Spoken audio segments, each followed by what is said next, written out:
Assalamu alaikum. Honorable Chief Justice, honorable judges and respected bar members, honorable guests, excellencies, ladies and gentlemen. It is an absolute honor to be addressing the third Asma Jahangir conference, and I would like from the start to congratulate the organizers, the Asma Jahangir AGHS Legal Aid Cell and the Asma Jahangir Foundation.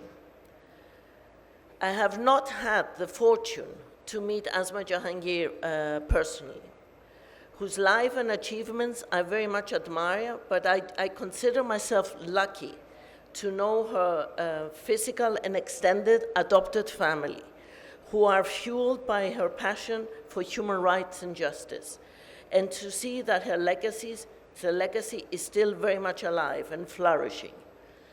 I feel that also personally, I have been inspired by her life just by reading about what she was able to achieve. Ladies and gentlemen, in these types of settings, we tend to speak from our own perspective and provide our own prioritization to issues of human rights. I will try and spend most of the time I have to speak from another perspective. And I will split my intervention into two parts. The first, I will be presenting what human rights, I believe, priorities will be the ones that women from Tharbakar and Umarkot would like to see us listen to, and because I was there earlier on in the week, and then I would very briefly touch on some of the things that I personally believe. Let me tell you that having toured in Tharbakar and Umarkot and seen the conditions of life, the hard conditions of life, if I was speaking from their perspective, I think they would say they would prioritize with respect to human rights, their wish list in the following order. Having human rights starts by being registered, that you exist, having an ID card, a CNIC card.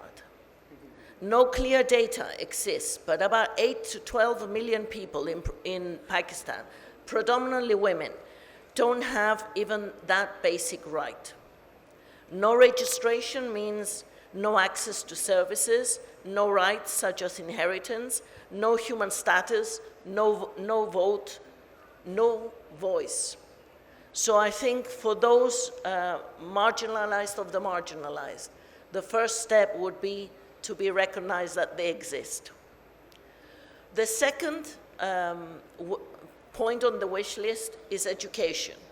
And I know all of us here are privileged enough to have been educated, but for those people and those realities, that is an absolute necessity.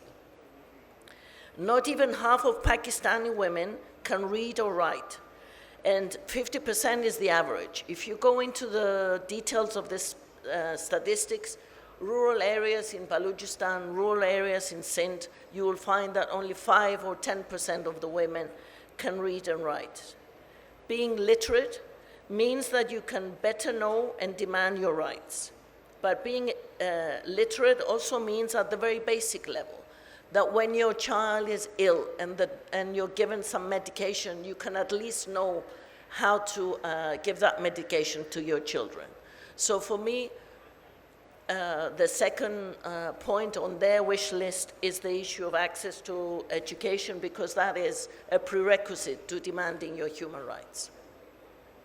The third point I would like to say from their perspective deals with climate adaptation. Areas such as Tharbakar and Umarkot are very vulnerable to climate change disasters.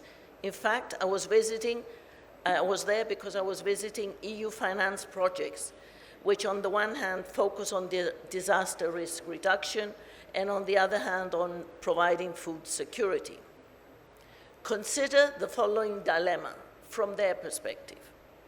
The main source of livelihoods in those areas is coal mining and livestock, particularly cattle At the recent COP26 conference, phasing out coal and reducing methane gases from cattle raising was identified as the top causes of climate change.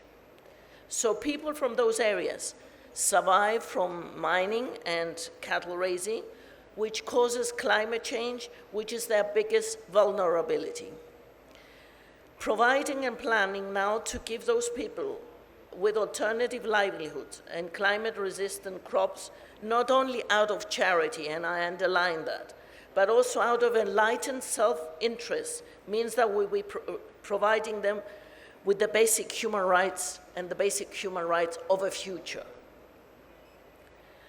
The other thing I have spent most of this week on is talking to businessmen and business organizations in Karachi, encourage them to acknowledge the challenges that exist with giving human rights to their workers and pleading with them to actually address those problems. Now, let me now turn to just two very quick points from which are important for human rights from my perspective. The first one concerns the freedom of the press. Only when you have freedom of the press can citizens hold governments accountable, can have the information that they need in order to make informed choices about who to vote. So for us, for the European Union, freedom of the press is of utmost importance. The second point I would like to make is the issue of the rule of law.